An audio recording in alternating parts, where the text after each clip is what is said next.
In 1965, at the University of Pennsylvania, psychologist Martin Seligman was conducting what seemed like a routine experiment on classical conditioning. He would ring a bell, then deliver a mild electric shock to dogs, teaching them to associate the sound with the discomfort. Simple behavioral science, predictable results. But what happened next would revolutionize our understanding of human psychology and reveal one of the most dangerous patterns that trap millions of people in cycles of suffering. Seligman moved the dogs to a large crate divided by a low fence they could easily see over and jump across.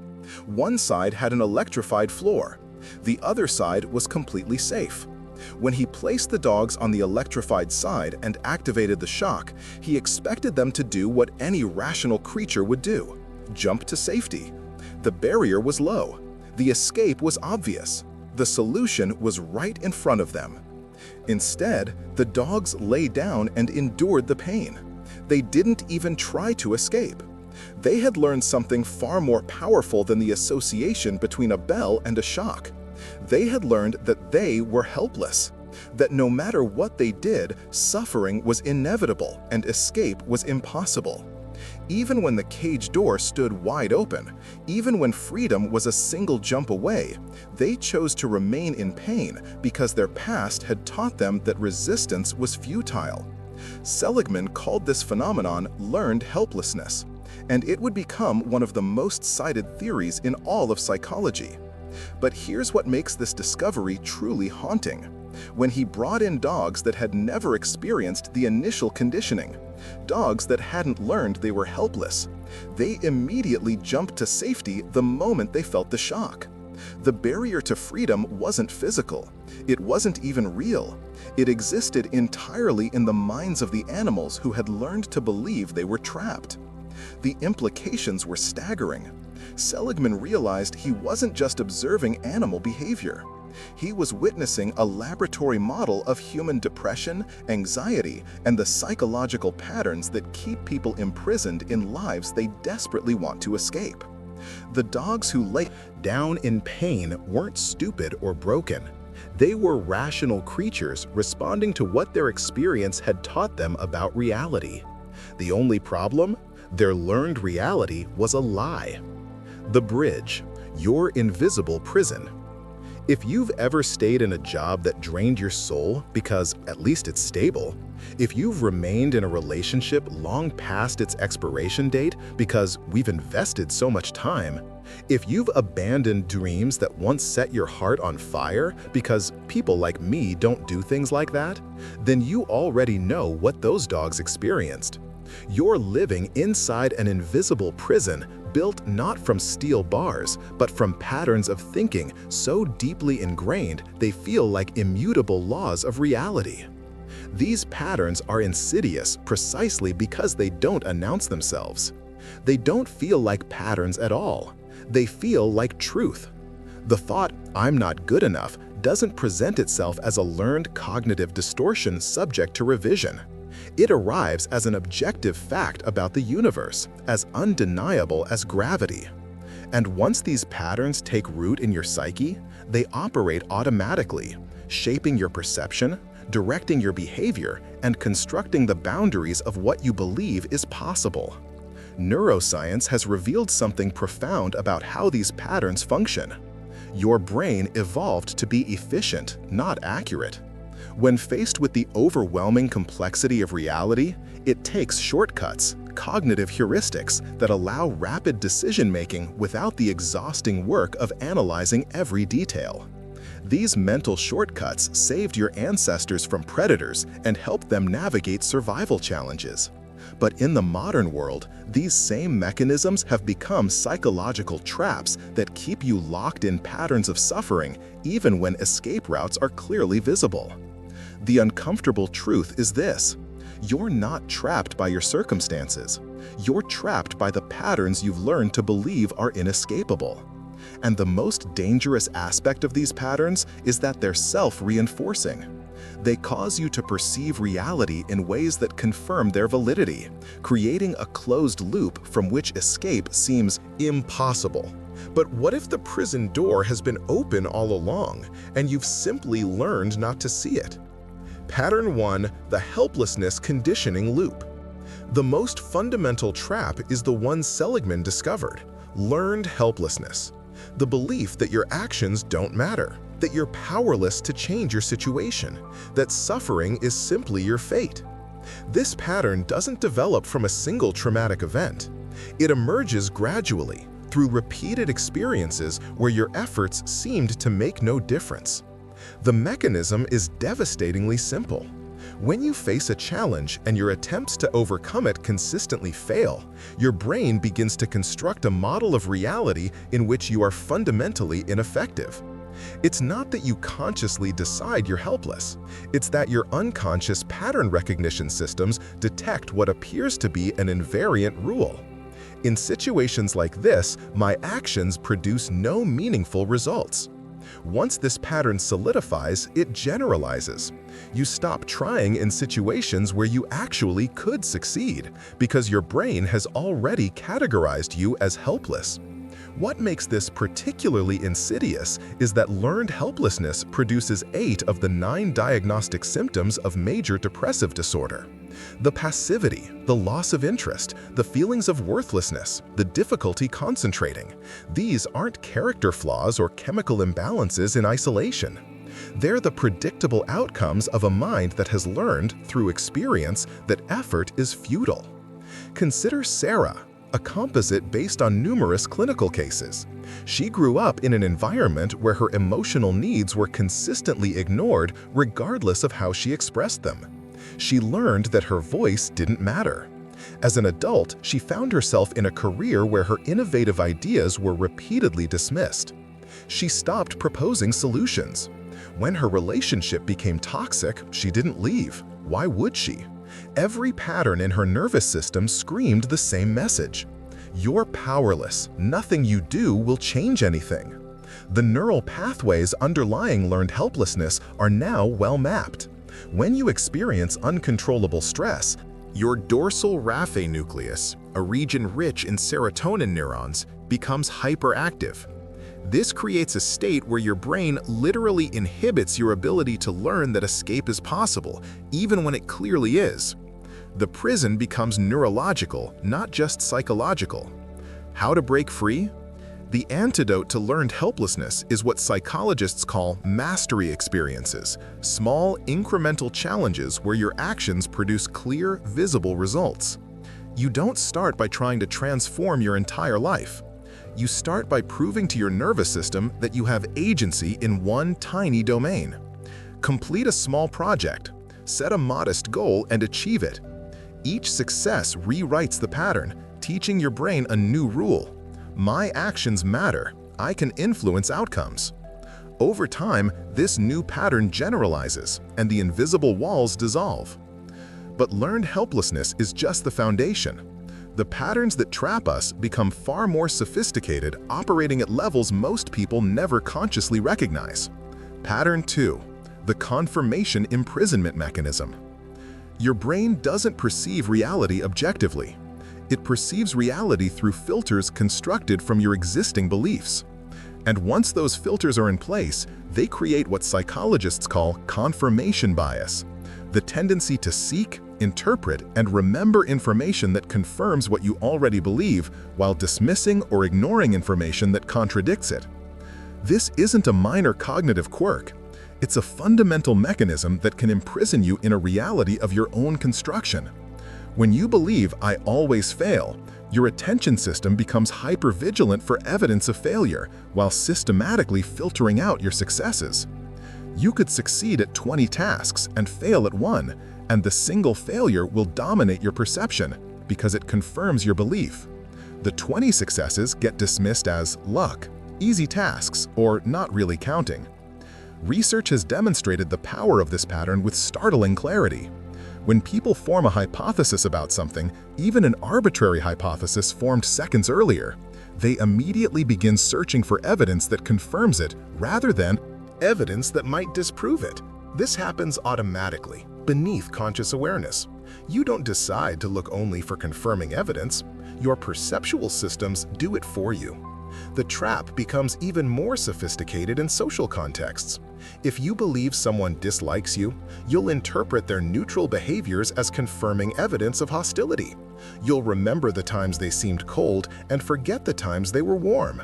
And here's the devastating part: your belief will actually change your behavior in ways that elicit the very responses you fear. You'll act defensive or withdrawn, which makes the other person uncomfortable, which confirms your original belief. The pattern becomes a self-fulfilling prophecy. A man named David exemplifies this trap. After a painful rejection early in his career, he formed the belief, "I'm not creative enough for this field." From that point forward, his confirmation bias shaped his entire professional reality. When colleagues praised his work, he dismissed it as politeness. When a project went well, he attributed it to luck or others' contributions. But when anything went wrong, it became definitive proof of his inadequacy. He could have 99 successes and 1 failure, and his mind would construct a narrative where the failure defined his reality. What makes confirmation bias so dangerous is that it masquerades as clear thinking. You feel like you're objectively evaluating evidence, but you're actually running a biased search algorithm. You feel like reality is confirming your beliefs, but you're actually constructing a selective reality designed to confirm them. How to break free? The most effective technique is what cognitive psychologists call active disconfirmation, deliberately seeking evidence that contradicts your belief. If you believe I'm socially awkward, your assignment is to identify 3 times this week when you interacted smoothly. Not to prove you're not awkward, but to train your attention system to notice the full picture rather than the filtered version.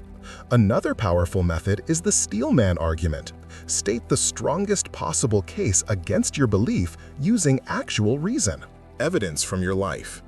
This rewires the pattern by forcing your brain to process information it's been programmed to ignore.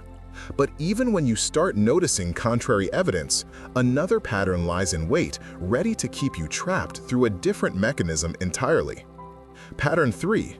The sunk cost imprisonment paradox. You've invested 3 years in a career that makes you miserable. Every morning you wake up with dread.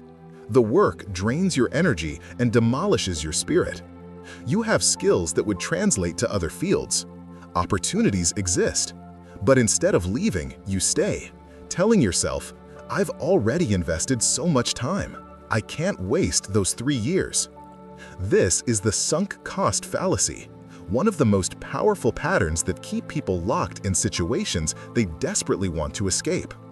It's the tendency to continue investing in something simply because you've already invested in it, even when continuing causes more harm than good.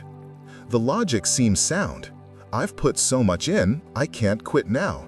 But it's actually a cognitive trap that transforms past losses into present and future suffering. Behavioral economists Hal Arcase and Catherine Bloomer demonstrated this pattern brilliantly. They asked people to imagine they'd accidentally booked 2 ski trips for the same weekend, one to Michigan for $100 and one to Wisconsin for $50. Participants were told they would enjoy the Wisconsin trip more. Rationally, they should choose Wisconsin. It costs less and provides more enjoyment. But the majority chose Michigan precisely because they'd invested more money in it. They literally chose less happiness at greater cost because of a sunk cost. The psychological mechanism underlying this trap involves loss aversion. The fact that losing something feels approximately twice as painful as gaining the same thing feels good. When you've invested time, money, or energy into something, abandoning it triggers the psychological pain of loss. Your brain desperately wants to avoid that pain, so it generates rationalizations for continuing. It might get better. I just need to try harder. I can't let it all be for nothing. These aren't rational calculations. They're emotional defenses against the pain of accepting a loss. Rebecca's story illustrates the human cost of this pattern. She invested 8 years in medical school, residency, and the early stages of a medical career. But by year 9, she knew with absolute certainty that she hated medicine. The work didn't align with her values, her temperament, or her vision for life. She had other skills. She was a gifted writer and communicator. But every time she considered leaving, the thought of wasting those 8 years felt unbearable. So she stayed for another decade, sacrificing her 30s to avoid the psychological pain of admitting those 8 years were a mismatch. By the time she finally left at 39, she'd lost 18 years to the sunk cost fallacy. The cruelest aspect of this pattern is that the sunk cost, the time or money already spent, is gone regardless of what you do next. It's not recoverable. The only question is whether you'll compound that loss by continuing to invest in something that doesn't serve you. Yet your brain frames it exactly backward, treating continued investment as a way to justify or recover what's already lost. How to break free? The antidote requires a perspective shift from backward-looking to forward-looking. Instead of asking, "How much have I invested?" ask, "If I were starting from scratch today, knowing what I know now, would I choose this path?" If the answer is no, the sunk cost is irrelevant. Another powerful technique is opportunity cost analysis, clearly identifying what you're sacrificing by continuing. Rebecca wasn't just staying in a career she hated. She was sacrificing her true calling, her happiness, and years of her finite life. When you frame it this way, the true cost of the sunk cost fallacy becomes visible. Yet even when you overcome learned helplessness, confirmation bias, and the sunk cost fallacy, your brain has another trap waiting, one that makes sustained change feel impossible. Pattern 4. The hedonic adaptation trap. You finally get the promotion you've been chasing for years. For 2 weeks, you're elated. You feel successful, validated, alive. But by month 3, the initial surge of happiness has completely dissipated. You're back to your baseline emotional state, already fixating on the next thing you need to achieve to feel good again. The promotion that was supposed to change everything changed nothing at all. This is hedonic adaptation, also called the hedonic treadmill, and it's one of the most pervasive patterns that trap people in cycles of endless striving without fulfillment. The mechanism is simple but devastating. Humans have a remarkable capacity to adapt to both positive and negative changes in their circumstances, returning relatively quickly to a baseline level of happiness. Win the lottery? You'll be ecstatic for months, then gradually return to your previous level of life satisfaction. Become paralyzed in an accident? After the initial trauma, your happiness levels will likely stabilize much closer to their previous baseline than you'd ever imagine possible. This adaptive capacity is simultaneously our greatest strength and a profound source of suffering. It means we're resilient, capable of recovering from terrible losses. But it also means that the achievements and acquisitions we believe will finally make us happy almost never do, at least not for long. We're running on a treadmill, expending tremendous energy to move forward, only to discover we're still in the same place emotionally. The neurological basis involves dopamine pathways and the brain's tendency to recalibrate what it considers normal. When something good happens, you get a surge of dopamine, the neurotransmitter associated with pleasure and reward. But your brain quickly adjusts its baseline, requiring ever larger stimuli to produce the same hedonic response. What once felt extraordinary becomes ordinary. What once brought joy becomes neutral. And you find yourself chasing the next achievement, the next purchase, the next relationship, always believing this time it will be different. Marcus embodied this pattern perfectly. Each achievement, acceptance to a prestigious university, landing his dream job, buying his first home, making 6 figures, was supposed to be the thing that finally made him happy. And each time, it worked. Temporarily. But within weeks or months, the shine wore off, the excitement faded, and he was back to feeling vaguely dissatisfied, already pursuing the next milestone. By his mid-40s, he'd achieved everything his 20-year-old self dreamed of, and he was no happier than he'd been at 20. The treadmill had delivered him nowhere.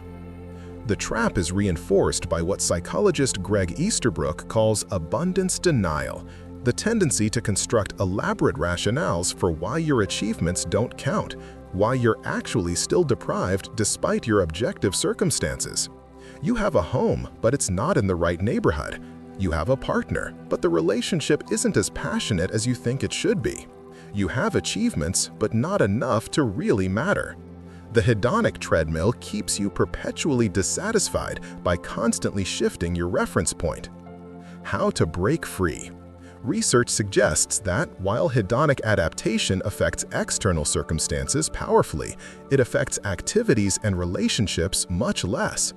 Experiences, particularly novel ones, resist adaptation better than acquisitions. Relationships deepen rather than fade. This means the escape from the treadmill isn't achieving more, but shifting your focus from having to being and doing. Instead of pursuing the next thing that will temporarily spike your dopamine, invest in practices that produce sustained well-being. Deep relationships, meaningful work, flow states, contribution to something beyond yourself. Another crucial technique, gratitude practices, that actively counter adaptation by training your attention to notice and appreciate what's already present rather than fixating on what's absent. But perhaps the most sophisticated trap of all operates at the level of automatic thought itself, invisible, constant, and utterly convincing. Pattern 5. The cognitive distortion prison.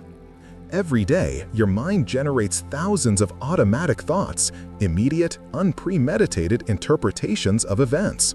A colleague walks past you in the hallway without saying hello. Your automatic thought, "They're angry at me. I did something wrong." This thought shapes your emotional anxiety, guilt, defensiveness, which then shapes your behavior.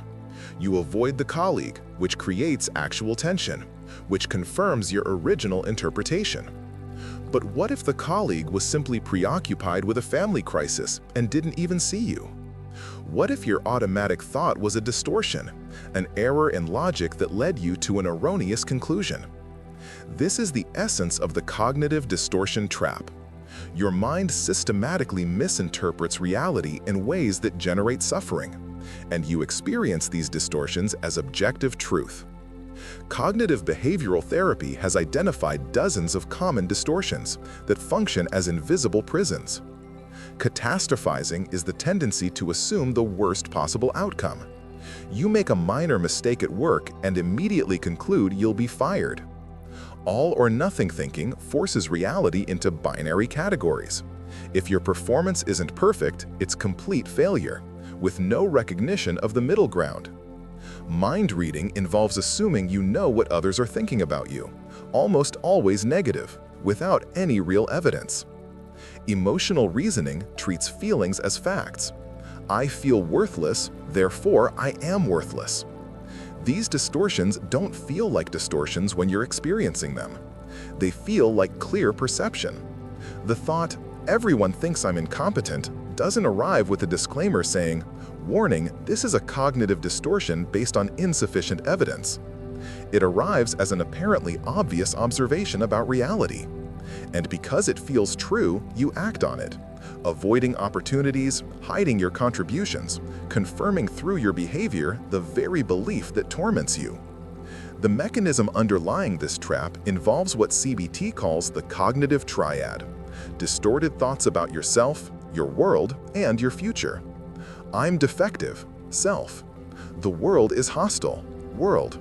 Things will never improve, future. Once these core beliefs take root, they function as schemas, mental templates that filter all incoming information to align with the belief. You could receive 10 compliments and 1 criticism, and your schema will ensure you only encode the criticism, because it fits the template. Elena's experience demonstrates the power of this pattern. After a painful childhood where she was frequently criticized, she developed the core belief, "I'm fundamentally flawed." As an adult, this belief operated as an automatic filter. When she succeeded, she attributed it to luck. When she failed, it was definitive proof of her defectiveness. Her mind generated a constant stream of distorted thoughts. Mind reading, they're judging me. Fortune telling, this will end badly. And emotional reasoning, I feel ashamed, so I must have done something shameful. All of which confirmed her core belief and kept her trapped in a reality constructed entirely from cognitive errors. How to break free? The foundation of cognitive restructuring is learning to identify and challenge automatic thoughts. When you notice a strong negative emotion, pause and ask, what thought just went through my mind? Write it down. Then subject it to examination. What's the evidence for this thought? What's the evidence against it? Is there an alternative explanation? What would I tell a friend who had this thought? This process, called Socratic questioning, creates distance between you and your thoughts, allowing you to see them as interpretations rather than facts.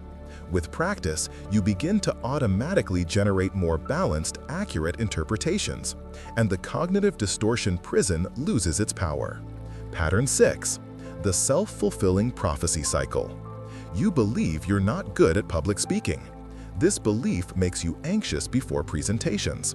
The anxiety disrupts your performance. The poor performance confirms your belief. The cycle strengthens with each iteration. This is the self-fulfilling prophecy, one of the most elegantly vicious traps in all of psychology. The mechanism works through a three-stage process. First, you form a belief often based on limited or distorted evidence. Second, this belief influences your behavior in ways you don't consciously recognize. Third, your behavior elicits responses from others or produces outcomes that confirm the original belief. The belief creates the reality it predicts. In relationships, the pattern is particularly destructive. If you believe someone dislikes you, you'll act guarded and cold around them. They'll sense your coldness and respond with distance. Their distance confirms your belief that they dislike you. You never discover that they had no negative feelings initially. You created them through your behavior. The prophecy fulfilled itself. Sociologist Robert Merton, who coined the term self-fulfilling prophecy, described it as a false definition of the situation, evoking a new behavior which makes the originally false conception come true. The tragedy is that the pattern starts with a falsehood, but ends with what appears to be confirmation. By the time the cycle completes, you have evidence that your belief was correct all along. In achievement contexts, this trap is equally powerful. Studies on teacher expectations show that when teachers believe certain students are bloomers, high potential, those students actually perform better, not because they had more innate ability, but because the teacher's belief changed how they interacted with those students. They gave them more attention, more challenging material, more encouragement. The belief created the reality. The inverse operates just as powerfully. If you believe you'll fail, you unconsciously sabotage your preparation. You don't study as hard because what's the point? You approach the challenge with half-hearted effort. And when you fail, you never recognize that your belief orchestrated the outcome. How to break free? The key is behavioral experiments that force different outcomes. If you believe people find me boring, your assignment is to initiate 5 conversations this week using the assumption people might find me interesting. Act as if the opposite belief were true. This isn't about positive thinking, it's about gathering real data. When you change your behavior, you change others' responses, which provides evidence against the self-fulfilling prophecy. Over time, the pattern breaks because you're creating different realities through different behaviors. Pattern 7. The comfort zone calcification. There's a region of experience your nervous system has labeled safe. Within these boundaries, you feel competent, secure, in control. This is your comfort zone, and it's become your prison. Not because it holds you through force, but because every time you approach its edges, your entire physiology screams danger. The mechanism is straightforward. Your brain prioritizes safety over growth, certainty over possibility, the familiar over the potentially rewarding but uncertain. Anything outside your comfort zone triggers your threat detection systems. Even when the threat is an opportunity, a new relationship, a career advancement, a creative risk, your amygdala responds as if you're facing a predator. Your heart races, your palms sweat, your thoughts generate catastrophic scenarios, and you retreat to the familiar. Over time, this pattern calcifies. Your comfort zone doesn't expand, it shrinks. Each avoided challenge trains your nervous system that the boundary is real, that beyond it lies genuine danger. You become increasingly risk-averse, increasingly rigid, increasingly trapped in a narrowing corridor of acceptable experience. What you once could do becomes too scary. What you once considered becomes unrealistic. Your life contracts around the familiar. The tragedy is that everything you want, meaningful relationships, creative expression, professional growth, genuine aliveness, exists outside your current comfort zone. By definition, if it were inside the zone, you'd already have it. But your nervous system doesn't care about your aspirations. It cares about keeping you safe, and it defines safety as what you've already survived. James exemplifies this trap. As a talented engineer, he dreamed of starting his own company. But every time he moved toward that dream, anxiety overwhelmed him. The fear of failure, of financial instability, of visibility, of leaving the comfortable paycheck paralyzed him. So he stayed in a job that bored him for 20 years. His comfort zone had calcified around steady employment, and his dreams lived forever just beyond the wall. By the time he retired, the regret of never trying haunted him far more than any failure could have. How to break free? The solution isn't to eliminate fear, it's to expand your tolerance for discomfort through gradual exposure. You don't leap from your comfort zone to your dream in one jump. You take micro steps just beyond the current boundary. Each small exposure teaches your nervous system this is survivable, which allows the boundary to expand. Start a tiny side project. Have one uncomfortable conversation. Submit one piece of work for feedback. The discomfort itself becomes the training ground, teaching your system that growth-threatening discomfort is different from life-threatening danger. Integration, breaking the pattern prison. If you've recognized yourself in these 7 patterns, and if you're human, you have, you're facing a choice that will determine the trajectory of the rest of your life. These patterns aren't personality traits. They're learned responses, cognitive habits, neural pathways that have been reinforced through repetition. And what has been learned can be unlearned. What has been patterned can be repatterned. The integration of these insights requires understanding that all 7 patterns share a common architecture. They're all examples of your brain prioritizing short-term emotional comfort over long-term well-being. Learned helplessness protects you from the pain of trying and failing. Confirmation bias protects you from the cognitive dissonance of contradictory evidence. Sunk cost thinking protects you from accepting loss. Hedonic adaptation protects you from the exhaustion of continuous novelty. Cognitive distortions provide simple explanations in a complex world.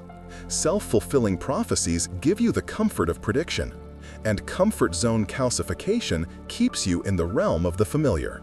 But here's what your protective patterns don't account for. The cost of safety is stagnation. The cost of certainty is growth. The cost of comfort is the unrealized potential of your one finite life. The 30-day pattern interrupt protocol. For the next month, choose one pattern as your focus. If it's learned helplessness, commit to one daily mastery experience, something small where your action produces a clear result. If it's confirmation bias, practice active disconfirmation, deliberately seeking evidence against your limiting beliefs. If it's sunk cost, make one forward-looking decision regardless of past investment. If it's hedonic adaptation, shift one area of focus from acquisition to experience or relationship. If it's cognitive distortions, practice thought records, writing down automatic thoughts and challenging them with evidence. If it's self-fulfilling prophecy, run one behavioral experiment per week. If it's comfort zone calcification, take one micro step beyond your boundary daily. The key is consistency, not intensity. You're not trying to transform overnight. You're installing new patterns through repetition until they become as automatic as the old ones. Neuroplasticity, your brain's ability to rewire itself, means every repetition of a new pattern weakens the old neural pathway and strengthens the new one. Within 30 days, you'll notice shifts. Within 90 days, the new pattern will begin to feel natural. Within 6 months, you'll look back and barely recognize the person who was trapped. Ethical warning. As these patterns dissolve and your world expands, you'll encounter a new challenge: responsibility. When you were trapped by patterns, you could blame circumstances, other people, your past. When the patterns break, you're confronted with an uncomfortable truth. You're far more powerful than you believed, and you've been complicit in your own imprisonment. This realization can trigger guilt or shame. Don't let it. You weren't consciously choosing these patterns. They were operating beneath awareness. But now you know, and now you can choose differently. The closing, the open cage. In 1965, Martin Seligman watched dogs lie down in pain rather than jump to safety, and he discovered one of the most profound truths about human psychology. We can learn to believe we're trapped even when we're not. The cage door can be wide open, the escape route clearly visible, freedom just one step away, and we'll still remain prisoners because our patterns have taught us that escape is impossible. But Seligman's experiment revealed something else equally profound. Dogs that had never learned helplessness jumped to safety immediately. They hadn't been conditioned to believe they were trapped, so they saw reality as it actually was, a solvable problem with a clear solution. This means the patterns that imprison you aren't inevitable, they're learned.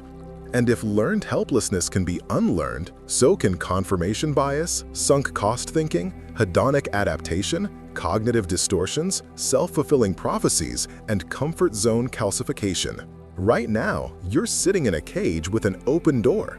The 7 patterns we've explored are the invisible bars, learned beliefs about reality that feel true but aren't. The job you hate, you could leave. The relationship that drains you, you could transform it or exit it. The dreams you abandoned, you could resurrect them. The person you think you are, that's just a pattern, and patterns can change. The question isn't whether escape is possible. The question is, are you willing to unlearn the patterns that have kept you safe but small, comfortable but imprisoned, surviving but not fully alive? Seligman's dogs teach us that freedom begins the moment you test the boundaries you've learned to accept as immutable. Take one step toward the barrier you believe is solid. You might discover it was never there at all. Or you might discover something even more powerful. You have the capacity to dismantle it, one pattern at a time, until you're standing in a world that's far larger than you ever imagined possible. The cage has always been open. The only question is, will you walk through the door?